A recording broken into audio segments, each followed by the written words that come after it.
ஜெய்வராகி அனைத்து பக்தர்களுக்கும் வணக்கம். வருகின்ற 8/8/2025 வெள்ளிக்கிழமை அம்மாவின் பௌர்ணமி பூஜை.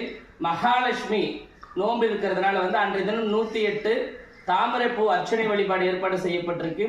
தீராத கடன்ல உள்ளவர்களும், வியாபாரத்தால் முடங்கி பெரிய நஷ்டமாகி இருக்கிறவர்களும், அடுத்த வழி என்னன்னு தெரியாதவர்களும் இந்த அம்மாவினுடைய பௌர்ணமி ஆராதனை மிகப்பெரிய வெளிச்சமாக இருக்கும்.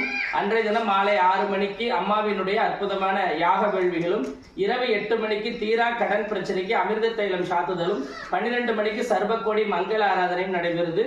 பச்சை இலை பிரசாதம், அதாவது வறுமையின் பசியில் சிக்கியவருக்கு பச்சை இலை பிரசாதமே மாமருந்தன் இந்த அம்மா சொன்ன ரூபமாக எந்த விதமான தட்சணை இல்லாமல் தான் கொடுக்கப்படுது. பக்தர்கள் அனைவரும் அம்மாவினுடைய ஆராதனையில் ஒரு மனிதன் தன்னை அர்ப்பணித்தால் இந்த இயற்கையினுடைய அர்ப்பணிப்பு நமக்கு சரியான முறையில் அமையும் என்பதுதான் அம்மாவினுடைய வாக்கு. அது பிரகாரம் அன்றைய தினம் எல்லாரும் கலந்துக்குங்க. ஜெய்வராகி.